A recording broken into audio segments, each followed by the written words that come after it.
This must be the best dev diary of 1.35, if not in the whole history of EU4. Why? We're gonna see changes for Portugal, Brandenburg into Prussia, as well as Korea. On top of that, we'll see new special units for the Navy, new government reforms, and new unique government reforms for multiple cultures, as well as specific countries. This is absolutely beautiful, and without further ado, let's get straight to this. So first of all, we are finally seeing the name of the DLC, which is EU4 Domination, and this was announced yesterday. We don't know what date it will be released yet, but I hope soon, as they are already telling us the name. And one of the important information that we are getting here is that every video I'm getting the comments, "What we do this is the stuff they're doing France." Well, this is a part of the plan, and I was telling you that because that was mentioned in the previous ParadoxCon, that was mentioned in some posts in the Paradox forum.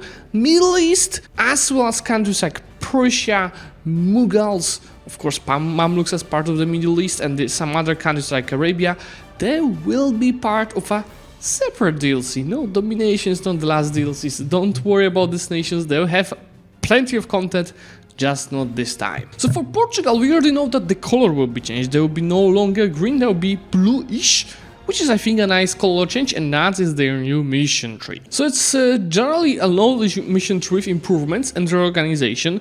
You can see that the upper parts missions will be related to colonization, and it's based on a lot of feedback from the users. So for example, Sale of Exploration requires to finish either exploration and expansion ideas. In exchange, we have a higher chance to get expansionist trade to any of our future rulers. Then Charter the Seas is requiring us to complete some of the missions and circumnavigate the world as the first or second nation, but it's not saying what kind of the bonus is giving us. Save of Exploration and Charter the Seas adds some flavor regarding, early exploration is made by Portugal, so we're going a bit more historical here. We have Clash with the Ottomans, which is requiring us to have 70 army tradition, 35 army professionalism, and then also a big army.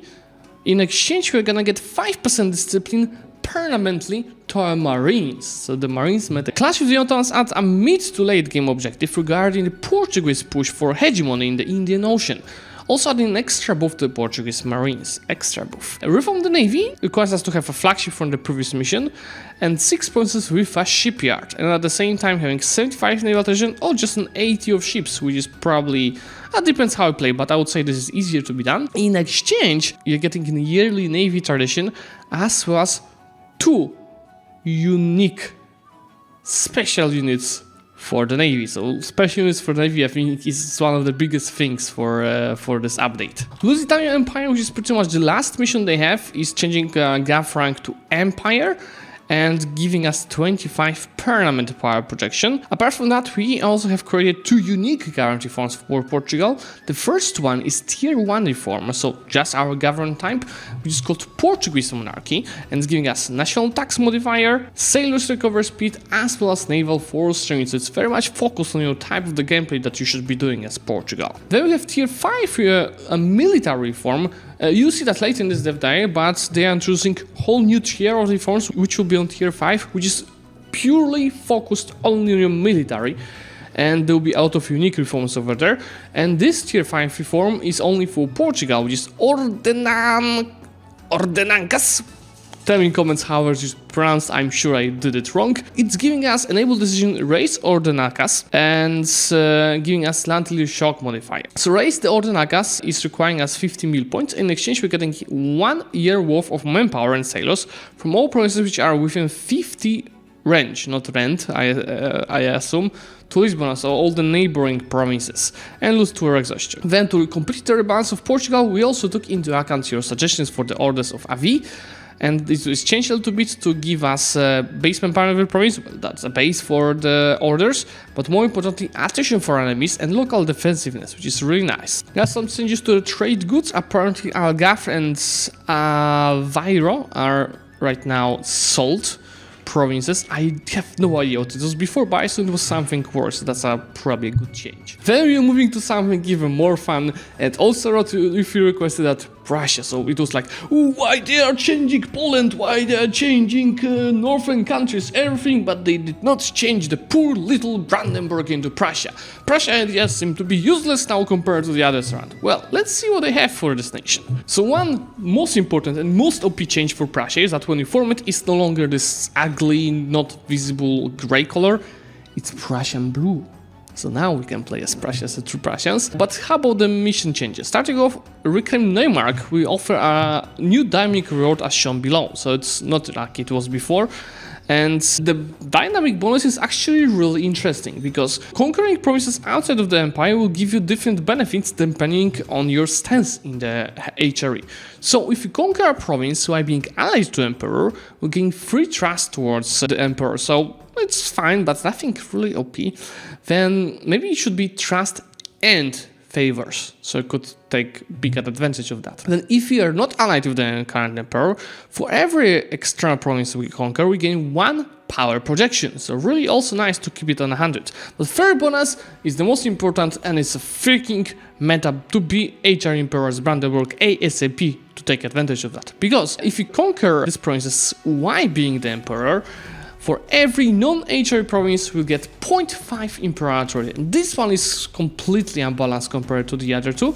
So I'd say, well, let's say we conquer 10 provinces, that's 5 imperial authority. I mean, it's not that huge. If you do play it right and expand a lot into Eastern Europe, and even further to Asia, you can really nicely stack a lot of imperial authority, and that might help you pass the reforms significantly quicker. I always mention that I love when they introduce something that is new, something really fresh, and the mission Ansbach Succession is one of this type of the stuff. This is kind of a time reward challenge, meaning if you conquer the provinces within the time period the mission is giving to you, you get the full bonuses over here. But if you fail to do this, these provinces will break free. So it's not about only missions giving you the rewards, but even more importantly, giving you more of a challenge. So you have to really try hard to get it done. Then we have a balance of power mission, which is empowering the Brandenburg the Great project, giving us a culture group empower modifier, as well as max effect of absolutes, which is also a new modifier that we've seen already in the previous dev diaries.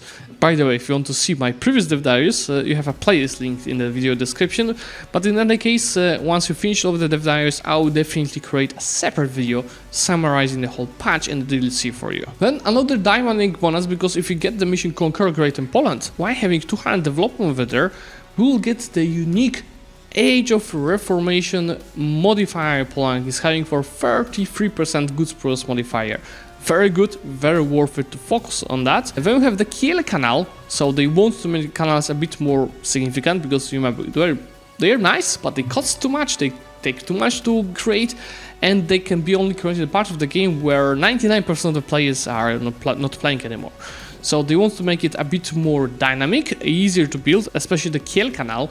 And they're thinking about giving you a possibility to close and open the canals whenever you want. So, also a bit more historical. Now let's move to Prussia stuff. So Prussian militarization is a bit changed, because it was indeed pretty weird that, if you formed Prussia 1510, you're getting full bonuses for militarization, which is more meant for Prussia from 1700s, right? Now we have early Prussian militarization, which is giving you 5% discipline, 10% force limit, and 10% manpower recovery speed. With the 2 more missions, you can unlock 2 more updates to the militarization. So with the army reforms, you can get Prussian militarization with 10% discipline, 20% manpower recovery speed, and 10% force limit. And then with an army with a state, you can get updated bonuses to 20% force limit, and these 2 buttons, which are of course work in progress, which is Scharnhorst maneuvers, for the cost of 50 Prussian militarization, you're getting for 5 years movement speed, and reform the military manual,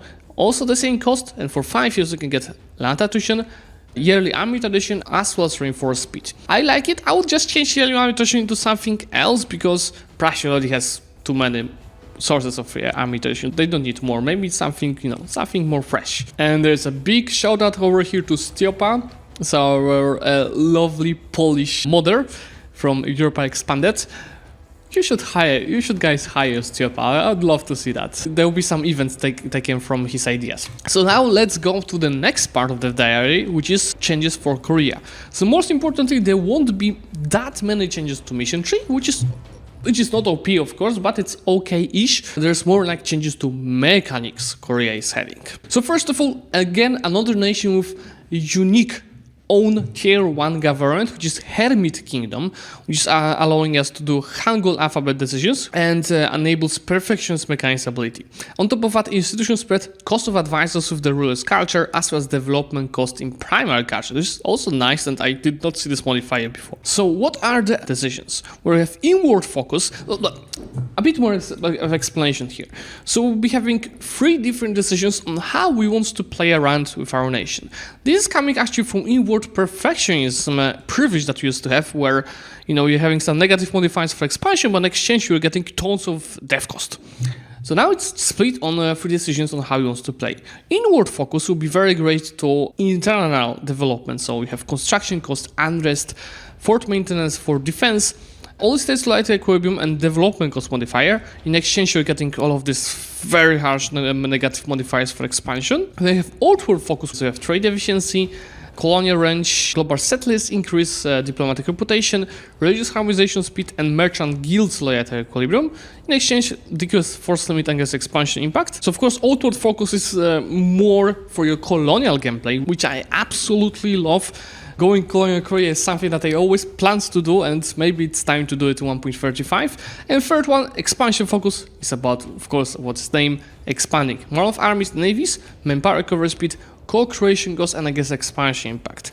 In exchange, you dev a bit more expensively and your honest is increased, but it is looking really good. I think that the balance is quite okay. I would say inward focus could be a bit stronger. Now, of course, it also depends how often we can change these focuses and what is the cost of changing the focus, right? Because if you can do it very freely, experienced player can manage it perfectly. But I would say there should be some, not maybe even timers, but also on top of that, negative modifiers for switching in these reforms. We have changed to Korean ideas, and now they're gonna give us construction cost and morale at the start, infantry compatibility at the end, or in the meantime, advisor cost, all states loyalty equilibrium, admin tech cost, innovativeness gain, land fire damage, prestige, development cost modifier, production efficiency, ship durability, naval morale, unlocking Hek Group Xon. I think this is a unique naval unit, and idea cost. I would say that I'm only like more bonuses to the colonial gameplay. That would be really fun. 2 things to be mentioned here. The Hangul alphabet is a big part of Korean history and technology, and while it has been removed from the ideas, it has not been removed from Korea itself. So you can see now you can just unlock the technology cost. Then the Hopare system is for the cost of admin diplomana, is giving us tax meta as well as manpower, and of course, as mentioned, the Gupson Gumbo is unique galley unit for Korea with hull size as well as galley compatibility. I absolutely love it, especially its color. The amount of the units you can have for the special unit depends on your navy tradition. So at 100, you have 50% of your naval force limit. I love it. Then they are trying to give to the game the Righteous Army, which, as they're saying, I never heard of it, so it's nice to have some information about this. It's just more like a peasant's self-defense in your homeland.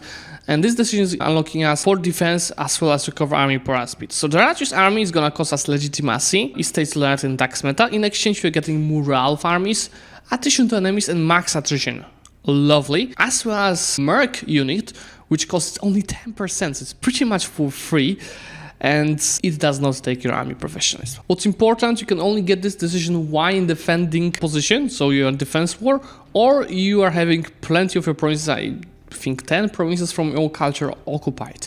And this bonus will be removed as soon as the war will be finished. You might remember that on top of Korea, also England, Portugal, and Castile got special units for the navy, and they are mentioning that there will be more of them and that will be unlocked. For example, for Venetian and Ligurian cultures with tier 5 guarantee form, which is galleas with 20% galley compatibility. It also scales with your navy tradition, and you can only construct them in provinces which have a dock, dry dock shipyard, or grand shipyard. Dutch culture is also getting a special unit, which is Zlewikk in Diamantir, ship cannons, ship trade power modifier, and a bark that can transport units. What's interesting, the percentage of them you can recruit is 20%, and you can increase it by another 25% depending on your trade efficiency.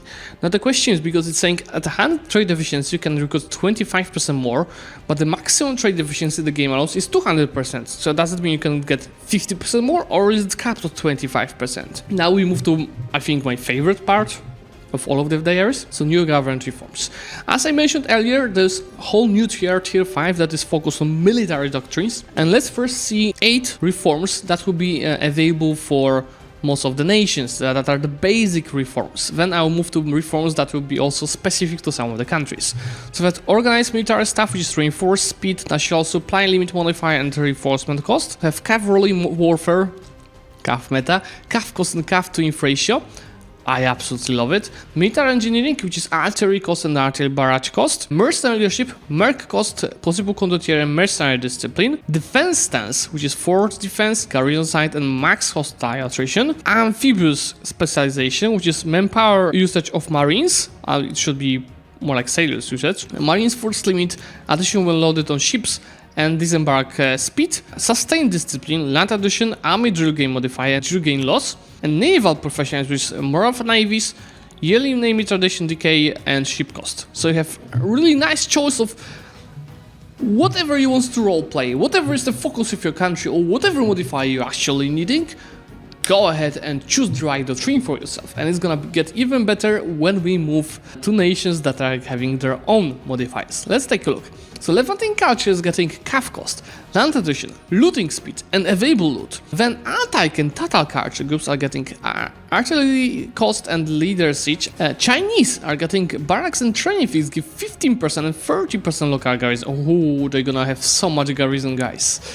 And regiment cost. Then Manchu Georgian are getting winning battles, gives you 10% manpower of the army troops which fell in the battle. So for example, I did Masters of Universalis yesterday, where in a very quick, I think 1.5 or 2 years war against Zlewikk, I've killed 100k of the troops. So it means I would get 10k additional manpower from that. On one hand, it's kinda OP if you play it right, but it's not really game breaking, right? 10,000 is not changing that much. So on top of that, you of course have manpower recovery speed. Then Hindustani, so Indian nations, are getting a special privilege for the nobility, with access costs, amirs, loyalty, amirs influence, max privileges for amirs. Then we have for Dharma, Maratha state, some reinforced speed bonuses, Rajputs, special units, and Rajputs modifiers. Cossacks, Latin group is getting mercenary bonuses. Ooh, this is really nice. Flemish reinforced speed, mercenary companies do not cost army professionals, movement speed. Flemish Dutch, that's more bonuses for your ships. French culture is getting yearly army tradition decay, regiment costs CAF to inf ratio, and regiment's drill loss. Iranian culture, which is giving us reinforced cost, military tech cost. For origins, Amhara culture. Kava, okay. We're recruiting Kava, minus 10% fire damage received, stab cost, regiment cost, reduced morale damage taken by reserves. This is huge, this is really nice. English culture, regiment manpower usage for marines, and some bonuses to, yes, to your marines in general. Muslim Iberian, so pretty much Andalusia, rally the volunteers of the faith, allowing you to gain 4% manpower recovery speed for every ally or subject that has your religion, up to 20%. That's actually nice and pretty innovative. And then for defense, etc. It's saying that the numbers are not final, but I would say the balance is quite good, and you're not introducing much things that are game breaking. This is pretty strong though. Then for example, taking mercenary ideas unlocks you elite mercenaries guarantee form, which is mercenary cost, possible condottiere, mercenary discipline, mercenary leader, army tradition modifier, and of course mech companies do not cost army proficiency and enables mercenary militarization. What is mercenary militarization? So at max you can get mercenary manpower and 10% discipline. And then militarization costs money, of course, you just have to pay them more money. Now even better part of the guarantee forms, because you did see a few already, right? Like for like one for Korea that I was showing, or one for Portugal. Unique guarantee forms for tier 1. So what type of government you're having? We have one for Scotland with Parliament, we have one from Brandenburg, which is focus on fourth. Albania, so you're getting legitimacy or republican tradition by winning battles with your Skanderbeg or some other rulers of Albania, and even more for defense. Burgundy with some fort bonuses, Margrabi states with of course raiding coast, Irish states with morale damage, we have holder of Mecca with additional missionary modifiers, Ajuran with some trade efficiency legitimacy, with Dutch Flemish, with Bohemia, as well as even Serbia having its own government. And then if you form certain nations, you can also unlock different governments. So one for Bulgaria with fixed empire rank and gov capacity, Andalusia for idea cost, and unlocks decisions that allows you to embrace legalize at minus 50 piety and miss this at above 50 piety, so you can just change it, okay? Ireland, again Parliament and some really nice bonuses here. Janissary breakaway state, Prussia, Tibet, Ruthenia, and Ruthenia, remember in the past when you were forming it, you were not getting that automatically, but you could switch your tier 1 reform, if you were Orthodox, to be a Tsardom. So now you have your own government, which is Ruthenian Tsardom. It gives you Russian government ability.